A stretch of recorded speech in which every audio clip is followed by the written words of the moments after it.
Good morning बच्चों। आज हम लोग हिंदी फर्स्ट की बुक में इकाई 2 के पाठ 3 समय का सदुपयोग पाठ का अभ्यास कार्य करेंगे। इसमें देखिए अभ्यास वाले पेज पे आ जाइए। आज की डेट डाल दीजिए 21/9/20। फिर कोटेशन विद्या विनय देती है लिख देंगे। इसके बाद देखिए मौखिक दिया गया है। इसमें काखंड समय का मूल्य क्यों है, समय को मूल्यवान क्यों कहा जाता है? क्योंकि समय निरंतर गतिशील रहता है और बीता हुआ समय कभी लौटकर नहीं आता, इसीलिए वह मूल्यवान है। क्योंकि बाकी चीज़ें अगर हमारे हाथ से चली जाती हैं तो दोबारा उसे हम प्राप्त कर सकते हैं, लेकिन समय जब हाथ से निकल जाता है तो दोबारा वह वापस नहीं मिलता। काखंड सार्थक जीवन के लिए मनुष्य को क्या करना चाहिए? तो समय का सदुपयोग। ये अगर सार्थक जीवन व्यतीत करना है तो समय का सदुपयोग करना चाहिए। समय का मूल्य न पहचानने वाले व्यक्तियों को समय क्या देकर जाता है? पश्चाताप देकर जाता है। कि जब समय चला जाता है तो खाली यही पछताते रहते हैं कि हमने ऐसा कर लिया होता तो इतना खराब काम ना होता, तो उस समय सिर्फ पछतावा ही हाथ लगता है। तो इसलिए जो समय का मूल्य पहचानते हैं उन्हें तो संतुष्टि देकर जाता है, लेकिन जो नहीं पहचानते उन्हें पश्चाताप देकर जाता है। इसके बाद देखिए लिखित में क्वेश्चन नंबर 1 बहुविकल्पीय प्रश्न।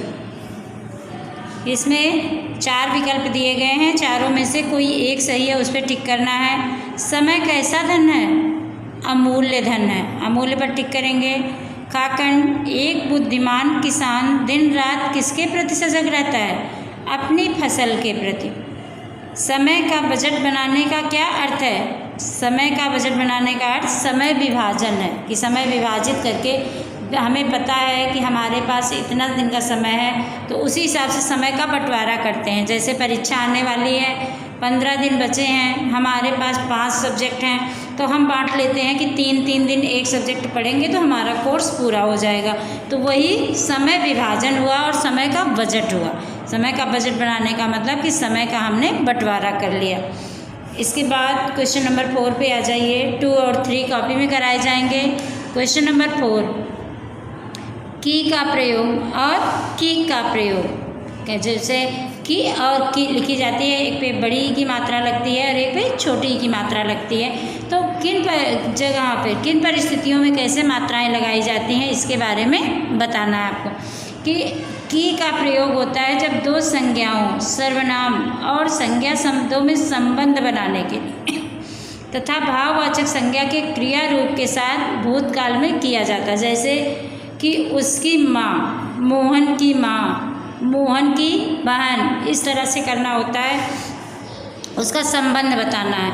और की का प्रयोग होता है योजक के रूप में, कि जैसे 2 वाक्यों को जोड़ना है कि वह उसे पता था कि उसकी माँ आज आने वाली हैं, तो उसको पता था और उसकी माँ आज आने वाली हैं, दोनों वाक्यों को जोड़ना है तो उसके बीच में की लगा दिया कि उसको पता था कि उसकी माँ आज आने वाली हैं। अब इसमें देखिए कि रिक्त स्थान दिए गए हैं, कुछ में की का प्रयोग करना है, कुछ में की का प्रयोग करना है। तो इसमें जिसमें जोड़ना है 2 वाक्यों को उसमें तो की का प्रयोग होगा, और जिसमें किसी का संबंध है उसमें की का प्रयोग करेंगे, बड़ी ई की मात्रा लगाएंगे। काखंड संतों ने कहा बुराई से घृणा करो। तो ये 2 वाक्य हैं, दोनों वाक्यों को जोड़ना है तो यहाँ पर की लिखेंगे। माधुरी ने रचना की मदद की, यहाँ संबंध है तो यहाँ पर की लिखेंगे, माधुरी ने रचना की मदद की। प्रश्न यह उठता है कि अच्छे मित्रों की को कैसे पहचानें? फिर काखंड सच्चे मित्र की पहचान मुसीबत में होती है। शिल्पा ने बताया कि उसका सामान बस में छूट गया है। इसके बाद क्वेश्चन नंबर 5 देखिए, उदाहरण के अनुसार सरल वाक्य बनाकर लिखिए। कि जो वाक्य दिए गए हैं चाहे वे मिश्र वाक्य हों या संयुक्त वाक्य हों, तो उनको सरल वाक्य बनाना है। सरल वाक्य मतलब कि वाक्य की में एक ही वाक्य में आपने उस बात को बता दी। काखंड मैंने सारा बाग छान डाला पर कोई ना मिला, तो सरल वाक्य में लिखना है तो सारा बाग छानने पर भी कोई ना मिला।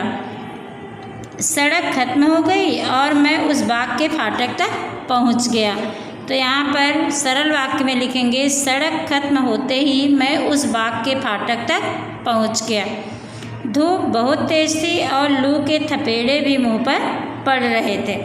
तो यहाँ पर धूप तेज होने के कारण लू के थपेड़े मेरे मुंह पर पड़ रहे थे। मेरे फेफड़ों में इतनी धूल भर गई थी कि चलना भी मुश्किल था। तो फेफड़ों में धूल भर जाने के कारण मेरा चलना भी मुश्किल था। इस तरह से सरल वाक्य में लिख देंगे। ओके, अपनी बुक में ब्लू पेन से neat and clean hand writing में एक्सरसाइज पूरी कर लेंगे।